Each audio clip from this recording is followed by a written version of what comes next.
ಅದು 1989 ಜನವರಿ 28ನೇ ತಾರೀಕು. ಅಂದಿನ ಅಲಹಾಬಾದ್, ಇಂದಿನ ಪ್ರಯಾಗ್ರಾಜ್. ಅರವಿಂದ್ ಝಾ ಮತ್ತು ಅವರ ಪತ್ನಿ ಸರಿತಾ ಝಾ ಕುಂಭಮೇಳದಲ್ಲಿ ಭಾಗವಹಿಸಲು ತಮ್ಮ ಇಬ್ಬರು ಮಕ್ಕಳೊಂದಿಗೆ ಬಿಹಾರದಿಂದ ಅಲಹಾಬಾದ್ಗೆ ಪ್ರಯಾಣ ಬೆಳೆಸಿದ್ದರು. ಮರುದಿನವೇ ಜನವರಿ 29ನೇ ತಾರೀಕು 4 ಜನ ಸೇರಿ ಲಕ್ಷಾಂತರ ಜನರು ಸೇರಿದಂತಹ ತ್ರಿವೇಣಿ ಸಂಗಮದಲ್ಲಿ ಶಾಹಿ ಸ್ನಾನವನ್ನ ಮಾಡಲು ಹೋಗಿದ್ದಾರೆ. ಮೊದಲು ಇಬ್ಬರು ಮಕ್ಕಳಿಗೆ ಸ್ನಾನವನ್ನ ಮಾಡಿಸಿ ಮುಂದೆ ಗಂಡ ಹೆಂಡತಿ ಇಬ್ಬರು ತ್ರಿವೇಣಿ ಸಂಗಮದಲ್ಲಿ ಸ್ನಾನ ಮಾಡಲು ಹೋಗಿದ್ದಾರೆ. ಸಂಗಮದ ದಡದಲ್ಲಿಯೇ ಈ ಇಬ್ಬರು ಮಕ್ಕಳು ಇವರು ಸ್ನಾನ ಮಾಡಿ ಬರೋದ್ರಲ್ಲಿ ಅಲ್ಲಿ ಇರುವುದಿಲ್ಲ. ಇದನ್ನು ಕಂಡಂತಹ ಇಬ್ಬರು ದಂಪತಿಗಳು ದಿಗ್ಭ್ರಾಂತರಾಗಿದ್ದರು, ಆಶ್ಚರ್ಯಚಕಿತರಾಗಿದ್ದರು, ಹತಾಶರಾಗಿದ್ದರು. ಅಲ್ಲಿ ಇಲ್ಲಿ ಈ ಮಕ್ಕಳಿಗಾಗಿ ಹುಡುಕಾಟ ಮಾಡಿದ್ದಾರೆ, ಕೂಗಾಡಿದ್ದಾರೆ, ಚೀರಾಡಿದ್ದಾರೆ. ಆದರೆ ಆ ಇಬ್ಬರು ಮಕ್ಕಳು ಅವರಿಗೆ ಅಲ್ಲಿ ಸಿಗುವುದಿಲ್ಲ. ಅಷ್ಟಕ್ಕೂ ಅಲ್ಲಿ ಆಗಿದ್ದೇನು, ಮುಂದೇನಾಯಿತು, ಈ ಮಹಾಕುಂಭದಲ್ಲಿ ಏನೆಲ್ಲ ನಡೆಯುತ್ತದೆ, ಮಹಾಕುಂಭದ ಮಹತ್ವ ಏನು, ಅದನ್ನೆಲ್ಲ ನೀವು ತಿಳಿದುಕೊಳ್ಳಬೇಕೆಂದ್ರೆ ಈ ವಿಡಿಯೋನ ಸಂಪೂರ್ಣವಾಗಿ ನೋಡಿ.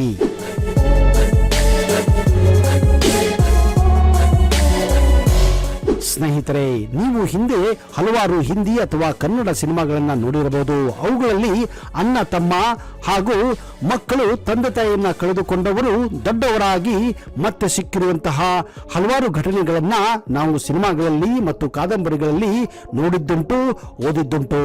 ಹೌದು, ಹಿಂದೆ ಜಾತ್ರೆಗಳಲ್ಲಿ, ದೊಡ್ಡ ದೊಡ್ಡ ಮೇಳಗಳಲ್ಲಿ, ಅದರಲ್ಲೂ ಕುಂಭಮೇಳದಲ್ಲಿ ಈ ರೀತಿಯ ಪ್ರಸಂಗಗಳನ್ನು ನಾವು ಕಂಡಿದ್ದೇವೆ. ಆದರೆ ಇವು ಕೇವಲ ಕಾಲ್ಪನಿಕ ಘಟನೆಗಳಲ್ಲ. ನಿಜಕ್ಕೂ ಹಲವಾರು ಕುಟುಂಬಗಳಲ್ಲಿ ಇಂತಹ ದುರ್ಘಟನೆಗಳು ಕೂಡ ಈ ಮಹಾ ಕುಂಭಮೇಳದಲ್ಲಿ ನಡೆದಿರುವುದು ಉಂಟು. ಅಷ್ಟಕ್ಕೂ ಈ ಕುಂಭಮೇಳ ಯಾಕೆ ನಡೆಯುತ್ತೆ, ಯಾವಾಗ ನಡೆಯುತ್ತೆ, ಇದರ ಮಹತ್ವವೇನು ಅನ್ನೋದು ಎಷ್ಟೋ ಜನಕ್ಕೆ ಗೊತ್ತೇ ಇಲ್ಲ.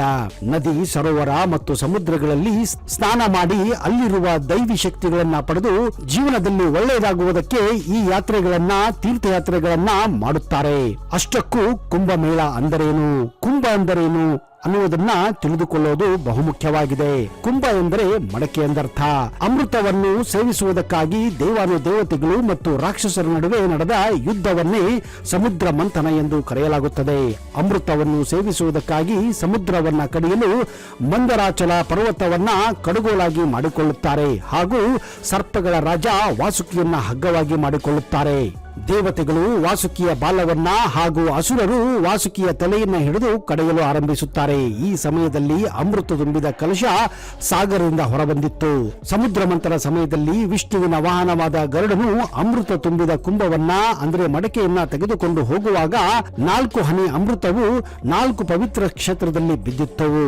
ಅದುವೇ ಹರಿದ್ವಾರ, ಪ್ರಯಾಗ್ರಾಜ್, ಮಧ್ಯಪ್ರದೇಶದ ಉಜ್ಜಯಿನಿ ಮತ್ತು ಮಹಾರಾಷ್ಟ್ರದ ನಾಸಿಕ್ನಲ್ಲಿ 4 ನದಿಗಳ ತೀರದಲ್ಲಿ ಕುಂಭಮೇಳ, ಮಹಾಕುಂಭಮೇಳ ನಡೆಯುತ್ತದೆ. ಹರಿದ್ವಾರದಲ್ಲಿ ಗಂಗಾ ನದಿಯ ತೀರದಲ್ಲಿ, ಪ್ರಯಾಗ್ರಾಜ್ನಲ್ಲಿ ಗಂಗಾ, ಯಮುನಾ ಮತ್ತು ಪೌರಾಣಿಕ ನದಿ ಸರಸ್ವತಿಯ ಸಂಗಮದಲ್ಲಿ, ಉಜ್ಜಯಿನಿಯಲ್ಲಿ ಕ್ಷಿಪ್ರಾ ನದಿ ಮತ್ತು ನಾಸಿಕ್ನಲ್ಲಿ ತ್ರಂಬಕೇಶ್ವರನಲ್ಲಿರುವ ಗೋದಾವರಿ ನದಿಗಳ ತಟದಲ್ಲಿ ಈ ಕುಂಭಮೇಳಗಳು ನಡೆಯುತ್ತವೆ.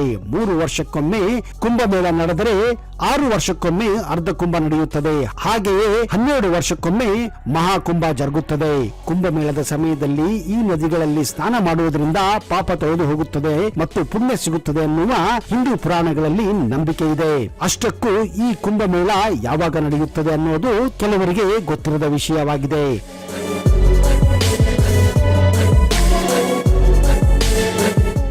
ಗುರು ಗ್ರಹವು ಕುಂಭ ರಾಶಿಯನ್ನು ಪ್ರವೇಶಿಸಿದಾಗ ಅಥವಾ ರವಿ ಗ್ರಹವು ಮೇಷರಾಶಿಯನ್ನ ಪ್ರವೇಶಿಸಿದಾಗ ಕುಂಭಮೇಳ ಆರಂಭವಾಗುತ್ತದೆ. ಗುರುವು ಸೂರ್ಯನ ಸುತ್ತ ಒಂದು ಸುತ್ತು ಬರಲು ಸುಮಾರು 12 ವರ್ಷಗಳನ್ನ ತೆಗೆದುಕೊಳ್ಳುವುದರಿಂದ ಕುಂಭಮೇಳವನ್ನ 12 ವರ್ಷಗಳ ಅವಧಿಯಲ್ಲಿ 4 ಬಾರಿ ಆಚರಿಸಲಾಗುತ್ತದೆ. ಹೀಗೆ 12 ವರ್ಷಕ್ಕೊಮ್ಮೆ ಮಹಾ ಕುಂಭಮೇಳವನ್ನ ಕೂಡ ಆಚರಿಸಲಾಗುತ್ತದೆ. 6 ರಾಶಿಗಳನ್ನ ಪ್ರವೇಶಿಸಿದಾಗ ಅರ್ಧ ಕುಂಭಮೇಳ ನಡೆಯುತ್ತದೆ. ಈ ಕುಂಭಮೇಳದಲ್ಲಿ ಸ್ನಾನವೇ ಅತಿ ಮುಖ್ಯವಾಗಿರುತ್ತದೆ. ಪ್ರತಿ 144 ವರ್ಷಕ್ಕೊಮ್ಮೆ ಪ್ರಯಾಗ್ರಾಜ್ನಲ್ಲಿ ಮಹಾಕುಂಭವನ್ನ ಆಚರಿಸಲಾಗುತ್ತದೆ. 12ರಿಂದ 12 ಗುಣಿಸಿದಾಗ 144 ವರ್ಷ ಯಾಕೆ ಅಂತ ನೀವು ಕೇಳಬಹುದು. 12ರಿಂದ 12 ಗುಣಿಸಿದಾಗ 144 ಆಗುತ್ತದೆ. ವಾಸ್ತವವಾಗಿ ಕುಂಭ ಕೂಡ 12 ಆಗಿದೆ. ಅದರಲ್ಲಿ 4 ಭೂಮಿಯಲ್ಲಿವೆ, ಉಳಿದು 8 ಸ್ವರ್ಗದಲ್ಲಿವೆ ಎನ್ನುವ ನಂಬಿಕೆ ಇದೆ. ಆದ್ದರಿಂದ ಪ್ರತಿ 144 ವರ್ಷಗೊಮ್ಮೆ ಮಹಾಕುಂಭವನ್ನ ಪ್ರಯಾಗ್ರಾಜ್ನಲ್ಲಿ ಆಚರಿಸಲಾಗುತ್ತದೆ. ಮಹಾಕುಂಭದ ಕುಂಭದ ಮಹತ್ವವನ್ನು ಇತರ ಕುಂಭಗಳಿಗಿಂತ ಹೆಚ್ಚು ಎಂದು ಪರಿಗಣಿಸಲಾಗಿದೆ.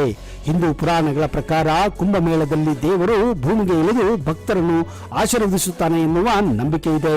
8ನೇ ಶತಮಾನದ ಹಿಂದೂ ತತ್ವಜ್ಞಾನಿ ಆದಿಶಂಕರಾಚಾರ್ಯರು ಆಧ್ಯಾತ್ಮಿಕ ನಾಯಕರು ಮತ್ತು ತಪಸ್ವಿಗಳ ನಿಯಮಿತ ಸಭೆಯನ್ನ ಉತ್ತೇಜಿಸುತ್ತಿದ್ದರು. ಇದುವೇ ಕುಂಭಮೇಳ ನಡೆಸಲು ಪ್ರೇರಣೆ ನೀಡಿತು ಎಂದು ನಂಬಿಕೆ ಇದೆ. ಧರ್ಮಶಾಸ್ತ್ರ ಸ್ನಾನಕ್ಕೆ ಮಹತ್ವವಾದ ಫಲವನ್ನು ನೀಡುತ್ತದೆ ಎಂದು ಹೇಳುತ್ತದೆ. ಸ್ನಾತ್ಯನೇನ ಸ್ನಾನಂ ಅಂದ್ರೆ ಶುಚಿಯಾಗಿರುವುದು ಎಂದರ್ಥ. ದುಷ್ಟ ಮತ್ತು ಅದೃಷ್ಟ ಎಂಬ 2 ಸ್ನಾನದ ಫಲಗಳಿವೆ. ಮಂತ್ರ ಸಹಿತವಾಗಿ ಭಕ್ತಿಯುತವಾಗಿ ಮಾಡಿದ ಸ್ನಾನವು ಅದೃಷ್ಟ ಸ್ನಾನವಾಗಿದೆ.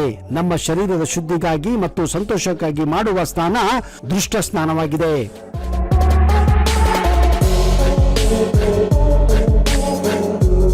ಸ್ನಾನದಲ್ಲಿ 6 ವಿಧಗಳಿವೆ. ಮೊದಲನೆಯದು ನಿತ್ಯ ಸ್ನಾನ. ಪ್ರತಿನಿತ್ಯವೂ ಕರ್ಮಾನುಷ್ಠಾನಕ್ಕಾಗಿ ಮಾಡುವ ಸ್ನಾನ ಇದಾಗಿದೆ. ಕಾಮ್ಯ ಸ್ನಾನ ತುಲಾ ಮಾಸದಲ್ಲಿ, ಮಾಘ ಮಾಸದಲ್ಲಿ ಸಂಕ್ರಮಣ ಮತ್ತು ವಿಶೇಷ ತಿಥಿ, ನಕ್ಷತ್ರ ಮತ್ತು ವಾರಗಳಲ್ಲಿ ಮಾಡುವ ಸ್ನಾನ ಇದಾಗಿದೆ. ಮಲಾಕರ್ಷಣ ಸ್ನಾನ. ಬರೀ ಶರೀರದ ಕೊಳೆಯನ್ನ ತೊಳೆಯುವುದಕ್ಕೆ ಮಲಾಕರ್ಷಣ ಸ್ನಾನ ಎಂದು ಕರೆಯುತ್ತಾರೆ. ಮೂರನೆಯದು ನೈಮಿತ್ತಿಕ ಸ್ನಾನ. ಶವ ಸ್ಪರ್ಶವಾದಾಗ ಮತ್ತು ರಜಸ್ವ ಜಾಲೆಯಾದ ಸ್ತ್ರೀ ಸ್ಪರ್ಶಿಸಿದಾಗ ಮಾಡುವ ಸ್ನಾನ ಇದಾಗಿದೆ. ಕ್ರಿಯಾಂಗ ಸ್ನಾನ ಅಥವಾ ಕುಂಭ ಸ್ನಾನ ಎಂದು ಕೂಡ ಇದನ್ನ ಕರೆಯುತ್ತಾರೆ. ಮೇಳದ ಸ್ನಾನ. ಪುಣ್ಯತೀರ್ಥ, ಪುಣ್ಯ ನದಿಯಲ್ಲಿ, ಪುಷ್ಕರಣಿಯಲ್ಲಿ ಮತ್ತು ಕುಂಭಮೇಳದಲ್ಲಿ ಮಾಡುವ ಸ್ನಾನಕ್ಕೆ ಕ್ರಿಯಾ ಸ್ನಾನ ಎನ್ನುತ್ತಾರೆ. ಈ ಕುಂಭಮೇಳದ ಸ್ನಾನವನ್ನ ಶಾಹಿ ಸ್ನಾನ ಅಥವಾ ರಾಜ ದರ್ಬಾರಿನ ಸ್ನಾನ ಎಂದು ಕೂಡ ಕರೆಯುತ್ತಾರೆ. ಕುಂಭಮೇಳವು ಸಾಮಾನ್ಯವಾಗಿ 1, 2 ಅಥವಾ 3 ತಿಂಗಳ ಕಾಲ ನಡೆಯುತ್ತದೆ. ಈ ಸಮಯದಲ್ಲಿ ಹಿಮಾಲಯ ವಾಸಿಸುವಂತಹ ಸಾಧು ಸಂತರು, ತಪಸ್ವಿಗಳು, ನಾಗಾ ಸಾಧುಗಳು, ಯೋಗಿಗಳು, ದಿಗಂಬರರು ಮತ್ತು ಸನ್ಯಾಸಿಗಳು ಟೆಂಟ್ ಹಾಕಿ ಇಲ್ಲಿ ಮಹಾಕುಂಭಮೇಳದಲ್ಲಿ ಭಾಗವಹಿಸುತ್ತಾರೆ. ಕುಂಭಮೇಳದ ಸಮಯದಲ್ಲಿ ಬರುವ ಅಮಾವಾಸ್ಯೆ, ಹುಣ್ಣಿಮೆ, ಸಂಕ್ರಮಣ, ಪುಣ್ಯ ದಿನಗಳಲ್ಲಿ ಈ ಸಾಧು ಸಂತರು ಮೊದಲು ಗುಂಪು ಗುಂಪಾಗಿ ನದಿಗೆ ಇಳಿದು ಸ್ನಾನವನ್ನ ಮಾಡುತ್ತಾರೆ. ಈ ಪ್ರಯಾಗ ಪ್ರದೇಶವನ್ನ ಪರ್ಷಿಯನ್ ಭಾಷೆಯಲ್ಲಿ ದೇವರ ನಗರಿ ಎನ್ನುವುದು ಎಂಬ ನಂಬಿಕೆ ಇದೆ. ಹಾಗೂ ಬ್ರಹ್ಮದೇವ ವಿಶ್ವವನ್ನು ಸೃಷ್ಟಿ ಮಾಡಿದಾಗ ಇಲ್ಲಿ ಮೊದಲು ಬಂದು ಯಾಗವನ್ನ ಮಾಡಿದ್ದನು. ಅಂದ್ರೆ ಮೊದಲನೆಯದು, ಯಾಗ ಅಂದ್ರೆ ಯಜ್ಞ ಅಂತ ಅರ್ಥ. ಅಂದ್ರೆ ಪ್ರಯಾಗ ಅಂದ್ರೆ ಮೊದಲ ಯಜ್ಞ ಎಂದರ್ಥ. ಹೀಗಾಗಿ ಇದು ಒಂದು ಪವಿತ್ರ ಕ್ಷೇತ್ರವಾಗಿದೆ. ಕುಂಭಮೇಳದಲ್ಲಿ ವರ್ಷದಿಂದ ವರ್ಷಕ್ಕೆ ಈ ಬೃಹದಾಕಾರ ಜಾತ್ರೆ ನಡೆಸಲು ಹಲವಾರು ಹೊಸ ಹೊಸ ಯೋಜನೆಗಳನ್ನ ಇಲ್ಲಿ ಬಳಸಲಾಗುತ್ತಿದೆ. ಈ ಸಂದರ್ಭದಲ್ಲಿ ಕುಟುಂಬದವರು ಒಬ್ಬರಿಂದ ಒಬ್ಬರು ದೂರ ಆಗುವ ಹಲವಾರು ಘಟನೆಗಳು ಕೂಡ ಹಿಂದೆ ನಡೆದಿದ್ದುಂಟು. ಆದರೆ ಈಗ ಮೊಬೈಲ್ ಬಂದ ಮೇಲೆ ಹಾಗೂ ಇತರ ಟೆಕ್ನಾಲಜಿ ಬಂದ ಮೇಲೆ ಇಂತಹ ಕೇಸುಗಳು ಈಗ ಕಡಿಮೆ ಆಗಿವೆ. ತಪ್ಪಿಸಿಕೊಂಡಂತಹ ಮಕ್ಕಳು ಕೂಡ ಈಗ ಪೊಲೀಸರ ಮೂಲಕ ಹಾಗೂ ಮೊಬೈಲ್ ಬಳಕೆಯ ಮೂಲಕ ಬಹುಬೇಗ ಒಬ್ಬರನ್ನೊಬ್ಬರು ತಮ್ಮ ತಂದೆ ತಾಯಿಗಳನ್ನ ಹಾಗೂ ಅಕ್ಕ ತಮ್ಮಂದಿರನ್ನ ಬಹುಬೇಗ ಸೇರಿಕೊಳ್ಳುತ್ತಿದ್ದಾರೆ.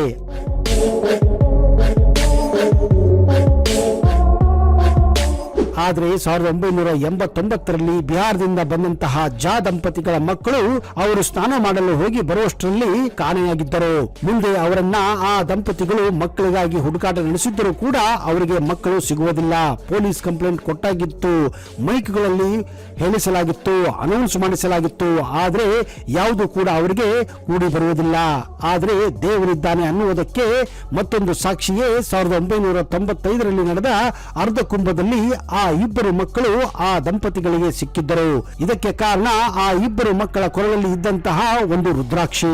1989ರಲ್ಲಿ ಆ ಇಬ್ಬರು ಮಕ್ಕಳನ್ನು ಒಂದು ಕಳ್ಳರ ಗ್ಯಾಂಗು ಆ ಇಬ್ಬರು ಮಕ್ಕಳನ್ನು ಅಪಹರಿಸಿ ಮಕ್ಕಳ ದಂಪತಿಗಳಿಗೆ ಮಾರಾಟ ಮಾಡಿದ್ದರು.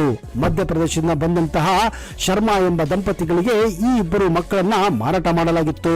ಆ ದಂಪತಿಗಳು ಕೂಡ ಈ ಇಬ್ಬರು ಮಕ್ಕಳನ್ನ ಕರೆದುಕೊಂಡು ಅರ್ಧ ಕುಂಭಮೇಳಕ್ಕೆ ಭಾಗವಹಿಸಲು ಬಂದಾಗ ಅರವಿಂದ್ ಝಾ ಮತ್ತು ಸರಿತಾ ಝಾ ದಂಪತಿಗಳು ಆ ರುದ್ರಾಕ್ಷಿಯನ್ನು ನೋಡಿ ಇಬ್ಬರು ಮಕ್ಕಳನ್ನು ತಮ್ಮ ಮಕ್ಕಳೆಂದು ಕಂಡುಹಿಡಿದಿದ್ದಾರೆ. ಮುಂದೆ ವಿಚಾರಿಸಿದಾಗ ಎಲ್ಲ ಮಾಹಿತಿಯು ಬಯಲಾಗಿತ್ತು. ಪೊಲೀಸರಿಗೆ ಈ ವಿಷಯವನ್ನು ತಿಳಿಸಿ ಕಳೆದುಕೊಂಡಂತಹ ಇಬ್ಬರು ಮಕ್ಕಳನ್ನ ಅರವಿಂದ್ ಝಾ ಮತ್ತು ಸರಿತಾ ಝಾ ಸುಮಾರು 6 ವರ್ಷಗಳ ನಂತರ ಮತ್ತೆ ಪಡೆದುಕೊಂಡಿದ್ದರು.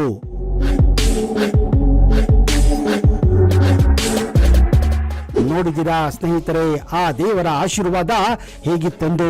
ಹೌದು, ಇಂತಹ ಘಟನೆಗಳು ಕುಂಭಮೇಳದಲ್ಲಿ ನಡೆಯುತ್ತಾನೆ ಇವೆ. ಯಾವುದಕ್ಕೂ ಕೂಡ ನಾವು ಜಾಗೃತರಾಗಿರಬೇಕೆನ್ನುವುದೇ ಈ ಒಂದು ಘಟನೆಯಿಂದ ತಿಳಿದುಕೊಳ್ಳಬಹುದು.